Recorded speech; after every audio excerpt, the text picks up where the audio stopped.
Iliana. Nandito na po ako. Diyos ko, Iliana! Ang ganda-ganda mo naman! Doon na ako sa loob. Obviously, walang taste yung mga tao dito. Makikita natin ang pinagmamalaki nilang Serpentina girl! Si Iliana!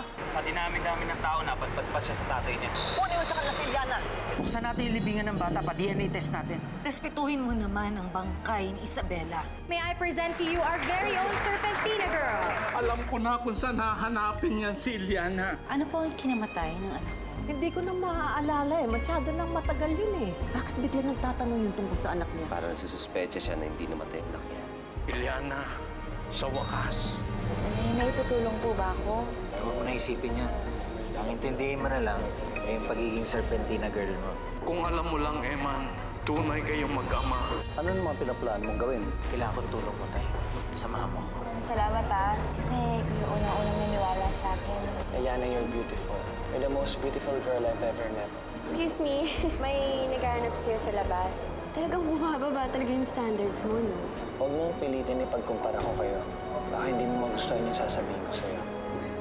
Iliana, Lolo?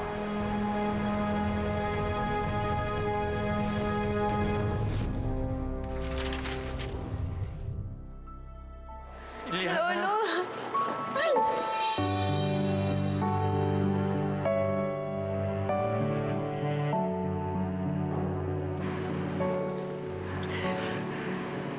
Iliana, miss na miss ka na ng lolo.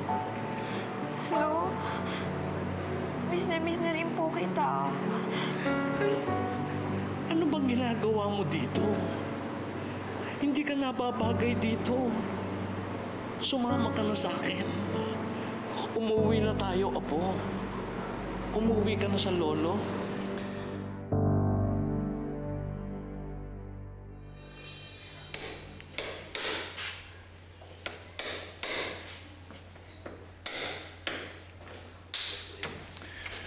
Hindi ko pa rin alam kung paano ako nakambisi sa kalokohan na ito.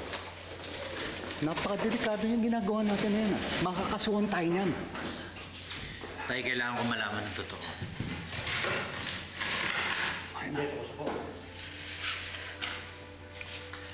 Sir, baka mawala kong trabaho rito. Sa inyo na to. Salamat po, sir. Tira.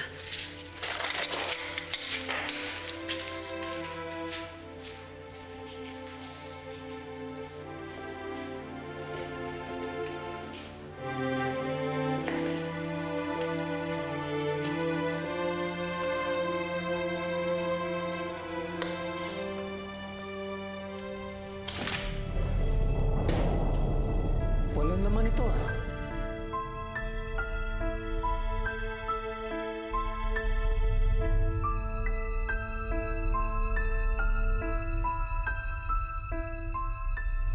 Nahirapan ako sa paghahanap sa'yo.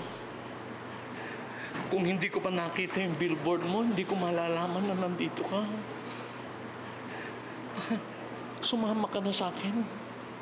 Umuwi na tayo, apo. Pero Lolo...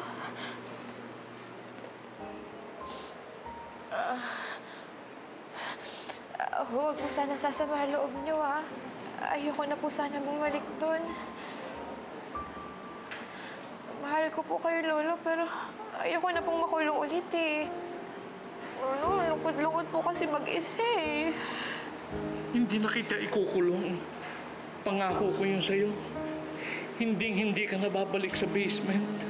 Sumama ka lang sa akin, umuwi na tayo. Pero Lolo, hindi naman po ka pwedeng basta-basta umalis na lang dito, eh. Mabait po si Mang Eman sa akin. Ayoko rin naman pong bigyan siya ng ikakasama ng loob niya.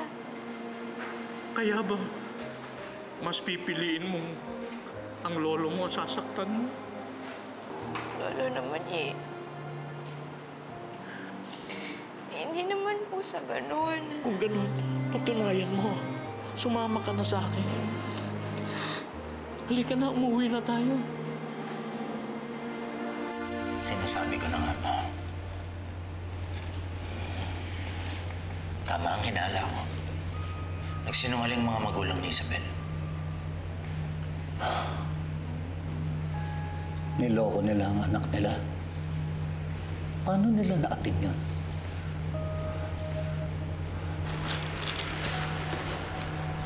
Kung wala dito ang bata, nasaan ang anak ko? Nasaan ang anak namin ni Isabel? Bebe Love, asan si Eliana? Ang dami naghahanap na fresh sa kanya. Hindi ko alam, ma. Mali ko ba kung saan na naman nagsuot yung babaeng... Di ba sabi mo may naghahanap kay Eliana doon? Sino naghahanap kay Eliana? Oo nga pala. May isang lalaki. Hinahanap siya kanina sa labas. Ewan ko, he might be from the press or something. Minerva, samahan mo nga ako.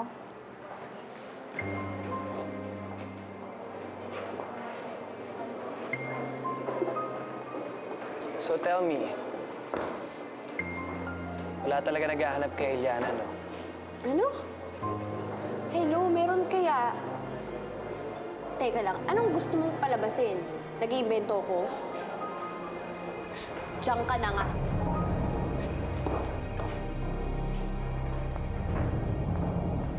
Miss na kita, Apo. Halika. Umuwi na tayo. Sumama ka na sa akin. Pero, Lolo... Halika na. Halika na. Sumama ka na lang sa akin, ha? Halika. Anong ginagawa mo dito? Nag-uusap lang po kami ng... Bawal makipag-usap sa kanya. Bawal.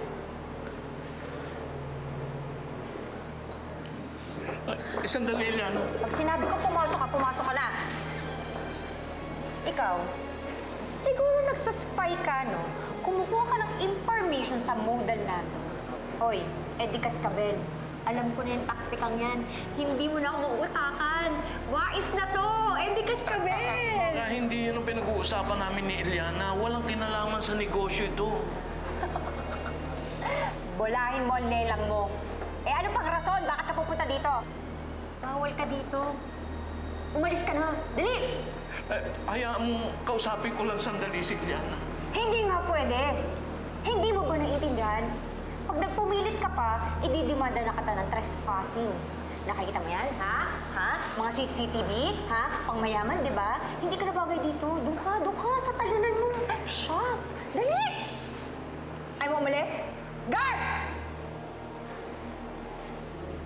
Paki-escortahan nga to si Eddie Cascabel palabas. Sandali na po. Pakibilisan. Sige na.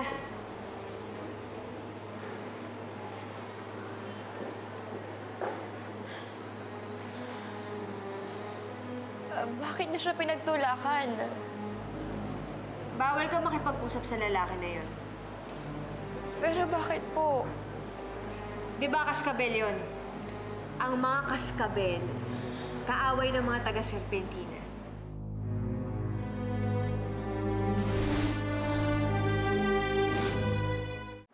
Pasok. Pasok ka dun sa loob. Sandali nga. Eliana, matanong nga kita, ano ba yung pinagtatanong sa'yo ng lalaking yun, ha? Ano sinabi mo tungkol sa negosyo natin?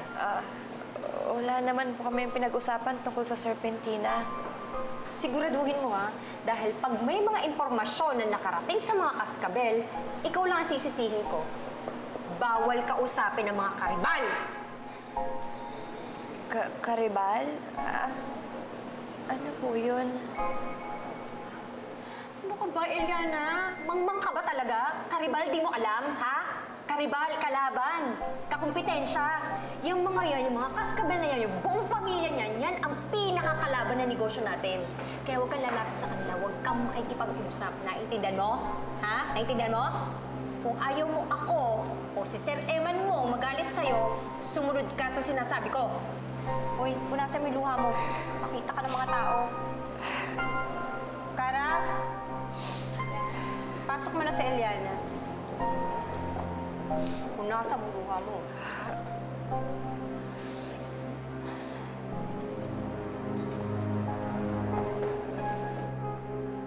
Ate, ano ba naman yun?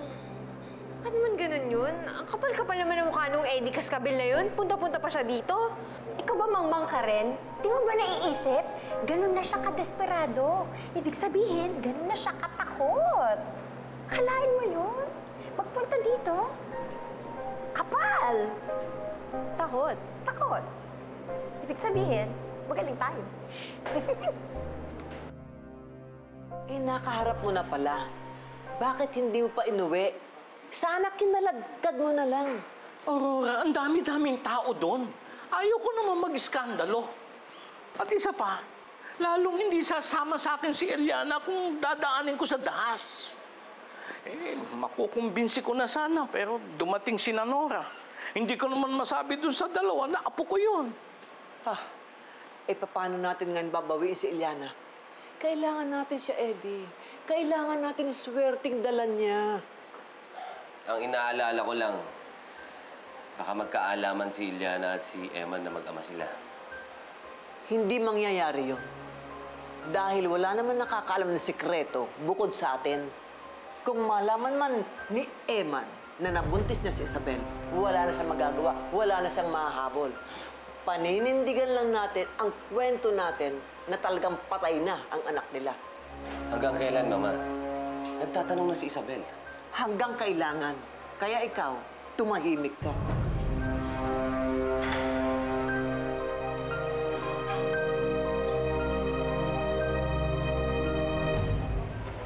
Eman, ano na naman ba to? Ayaw ba talaga akong tigilan, ha? Walang bangkay ang puntod ng anak natin. Anong walang bangkay? Teka, binuksan mo ang nicho ni Isabela? Hindi ba sinabi ko sa'yo na huwag mong gagawin yun? Kung hindi ko ginawa yun, hindi ko malalaman ng totoo. Hindi mo ba narinig ang sinabi ko? Walang katawan yung kabaong ng anak natin. Hindi. Eman, imposible. Hindi ako naniniwala sa'yo. Kaya kong patunayan sa'yo na hindi ako nagsisinungaling.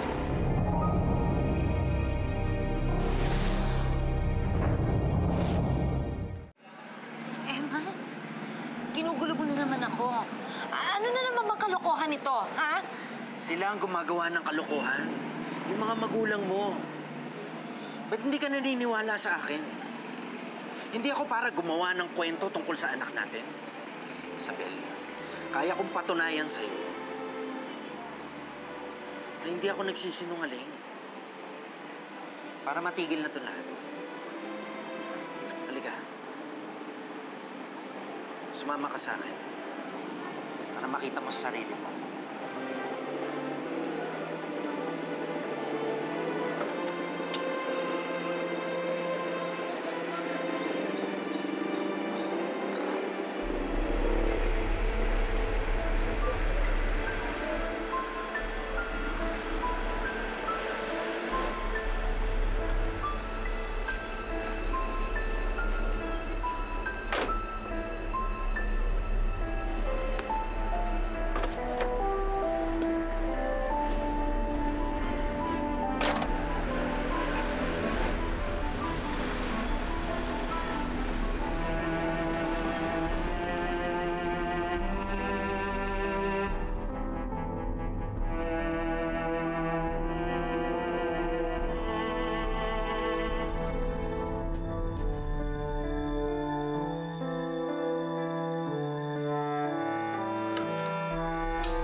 Buti na lang pala, hindi ka sumama doon, no? Kung hindi, buhay preso ka na naman. Nangako naman sa akin si Lolo eh. Di na daw niya kayo kukulong. Kung tototohanin niya yung pangakong yun, gugustuhin mo na naman sumama doon. Hindi ko nga alam, Gabo eh. Naguguluhan ako eh. Siyempre gusto, Lolo ko yun eh. Tsaka naging mabait naman sa akin si Lolo. Siya nga nag-alaga sa akin, di ba? Ilana, papaalala ko lang, ha? Kinulong ka niya, eh. Gabo, para din naman sa akin yun eh. Sa akin lang. Ganda na yung buhay mo ngayon. Normal lang yung buhay mo ngayon, eh. Tama, modelo ka pa ng serpentina. Kaya lang, Gabo, sa ginagawa ko, parang kinakalaban ko si Lolo eh. Uy, uwi ka na lang. Sige nga. Ito, lahat na to. Sige, paano yan? Yung buhay mo ngayon, si Sir Eman. Ako... Eh, yun nga yung problema ko eh. Parang hindi ko magawang iwan si Mang Eman. Kahit na matagal ko nang nakasama si Lolo, parehas sila matimbang sa akin eh. Parehas ko silang pamilya. Sa totoo lang, para sa akin lang parang mas naging tatay pa ata si Sir Eman kaysa sa lolo mo eh. Kaya nga ako nahihirapan eh. Uy, di wag ka na umalis. Gusto mo naman pala dito eh. Paano ba? Eh, ayoko din namang iwan si Mang Eman. Ayoko din kalabanin si Lolo. Nahihirapan ka. Kasi iniisip mo, kailangan mo mamili ng isa. Pero pwede mo naman piliin parehas eh. Hindi ka aalis, tapos di mo rin kakalabanin yung lolo mo. Paano? Hindi ko alam kung magugustuhan mo pero ito lang naisip ng solusyon eh. Kailangan mong bumitaw sa pagiging modelo mo. Bumitaw? Paano bumitaw? Oo, bumitaw. Bumitaw mo yung posisyon mo. Hindi ka na magtatrabaho bilang modelo. Sa ganung paraan, hindi mo nakakalabanin lolo mo.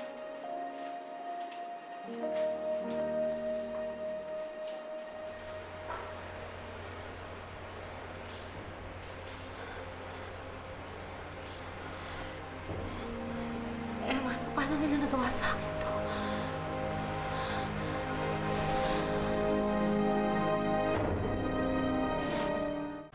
Parehong dahilan.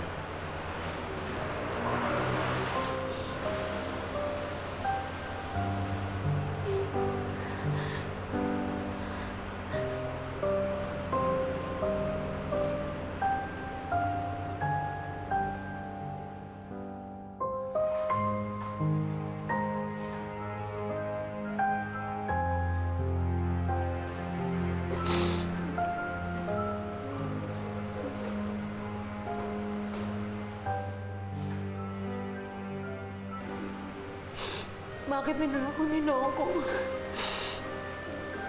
Bakit, Eman? Hindi ko maintindihan bakit ako niloko.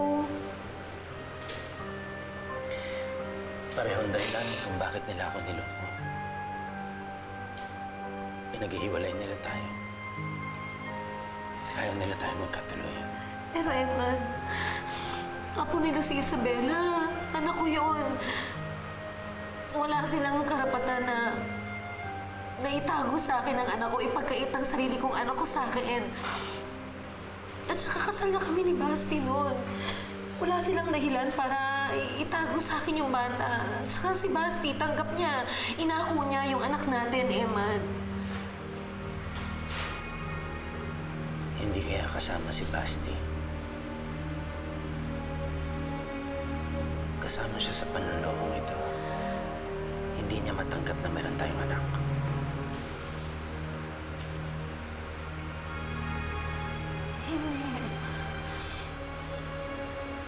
Hindi, imposible. Hindi eh. Hindi ko na alam. Hindi ko na alam, Eman.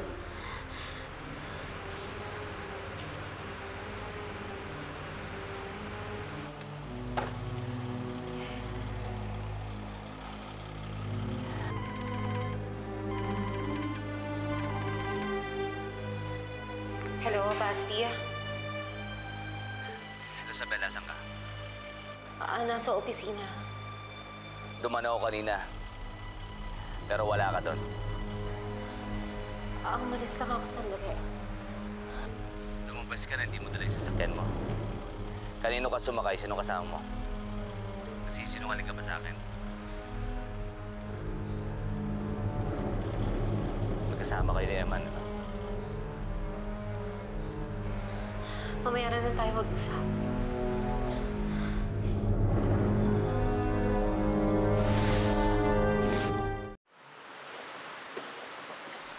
Ano na?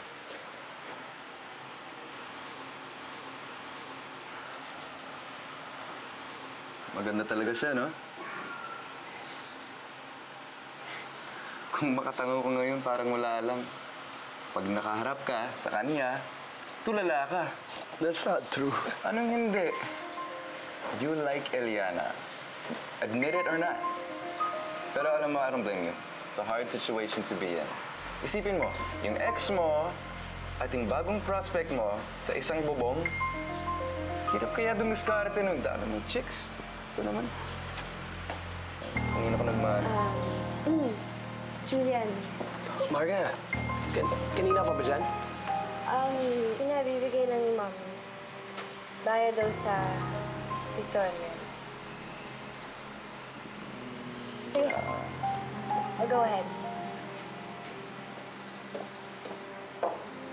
Patay, narinig yata tayo. Hindi ko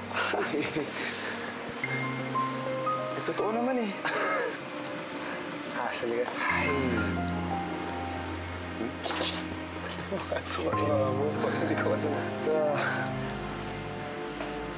Narinig yata tayo.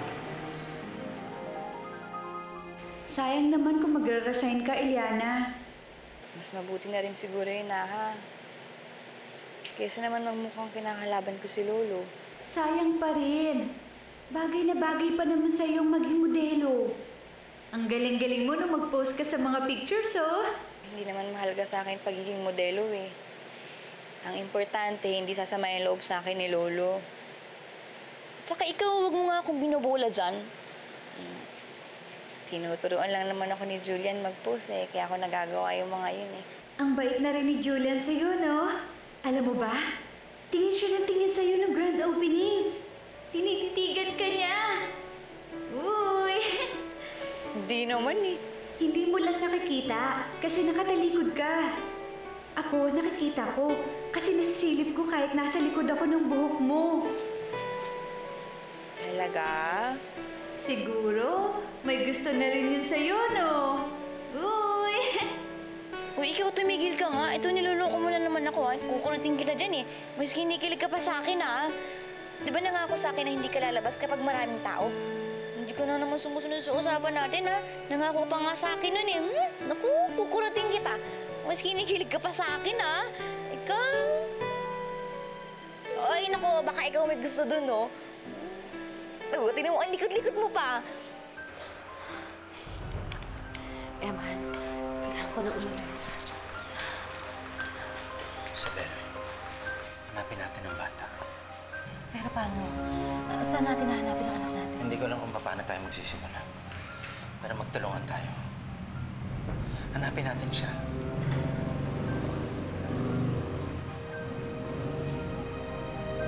Isabel! Bakit kasama mo yung lalaki niya? Magpapaliwanag ako sa'yo. May nadiskubre si Eman. Ayan, tignan mo. Anong ginawa mo? Bakit mo binuksan ang libingan ng anak ko? Ano sinabi mo? Baka ang ibig mo sabihin, anak ko.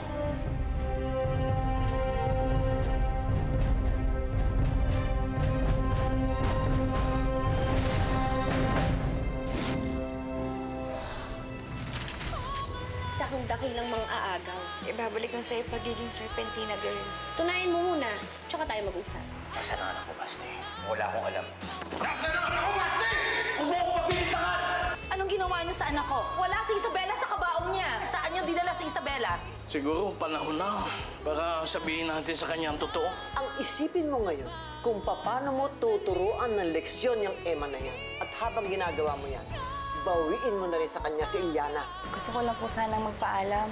Gusto ko na po sana magbitiw sa pagiging Serpentina girl.